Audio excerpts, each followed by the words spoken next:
Atlanta, Georgia, for an amount not to exceed $1,806 plus out-of-pocket expenses, funded through General Fund Police Training. Make a motion. Support. Motion by Councilman Johnson, supported by Councilman Daniels. Is there any discussion? Hearing none, all those in favor say yes. Yes. All those opposed say no. The ayes have it, motion carried. Item 7.17 is a motion to approve truck and trailer specialty low qualified bidder to purchase skid steer trailer for an amount not to exceed $14,175, funded through Water Transmission Capital Outlet. Motion. Support. Motion by Councilman Johnson, supported by Councilman Whitten. Is there any discussion? Hearing none, all those in favor say yes. Yes. All those opposed say no. The yeses have it, motion carried. Item 7.18 is a motion to approve Quadrate Construction low bid to renovate and expand the Taylor Animal Shelter for an amount not to exceed $750,000, funded through the Act 179 Rubbish Fund. Make a motion. Support. Motion by Councilman Johnson, supported by Councilman Rose. Is there any discussion? Mr. Mayor. Matt, do you mind coming up and just kind of?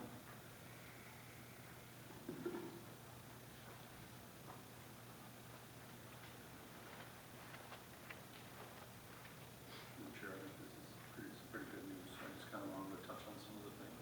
Good evening, to the chair.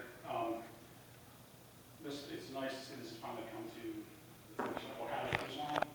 Makes me the builder there. We started this March last year. So it's been a long process going through. Wayne Dutton is with SIDAC, he's our architect firm. So you have any technical questions, just kind of the guidelines. But yeah, it's a long time coming to get this set up and get it going the way it should be done. I mean, it's, we get the current capacity of the animals that they deserve. This is going to make it happen, so. Through the chair. Also, just want to point out Matt and Sean's commitment to this. From the beginning stages, Matt did so much research. I've learned so much about animal shelters, and then to have the state come in and go over some of the things. You know, I happened to go to that meeting, and they were just overwhelmed and couldn't believe all the thought that went into this. So it's a credit to these two individuals and a few others that just went above and beyond, and this is really going to be a very, very nice facility, state of the art almost. It really was like, well, it was a teamwork. It may seem silly, but we're to put a wash station or a wash bucket. You know, we've asked all the animal control officers, they do it every day. They clean it every day. I don't know. But we asked them, you know, from the various, you know, you might be minute to the top. Working with SIDAC was great because Wayne came with all kinds of different ideas, coloring. Not a color guy, so, you know, it's nice to have an architect come in and design all this stuff for us too, so it's going to be state of the art. Councilman Whitten. Is this going to increase the capacity of the shelter? Well, it will, yes. Okay. Basically, the idea of like a care capacity, this doesn't mean we fill up, right? It's to, these guys are able to maintain good care capacity for the animals, meaning we don't want them all crowded together because that can cause all kinds of problems. It will increase, we're at like roughly 30, just 32. 32, out of those 32, 8 of them are quarantined essentially. It's not like 26. So carrying capacity, that's really like 22 animals. This puts us almost doubles us. So it'll be a much better environment for the animals that are there. I was going to say, I think I remember from last year, there's a separation, like right now where you go in and the small dogs or cats, I mean, it's, I'm sure a little intimidating for the smaller animals sometimes. It's pretty loud. So It's some very of loud. that would be. So really, the cats and the dogs are like nowhere near each other. They won't hear each other. Our offices and that stuff's in between. There's a smaller dog room, puppy room. So it's a lot of thought and how to divide it all up to make it comfortable for animals. I just have two more. Is there a drawing that could be sent to us? Yes. Like what it would, I don't think that was in, I know we have a lot of documents in here. And just pointing out that the bulk of this is paid for by TIFA. Yes. Councilman. Having worked in the city as a plumber, this is a long time coming. It's just a long time coming. I'm glad to see it, and I'm sure that Sean and everybody else had a lot of good input. A lot, especially with the drains. I'm sure you. Yeah. The drains are natural. Sure, that was Yeah. a big So one. many buildings in there. We have the old style trough drain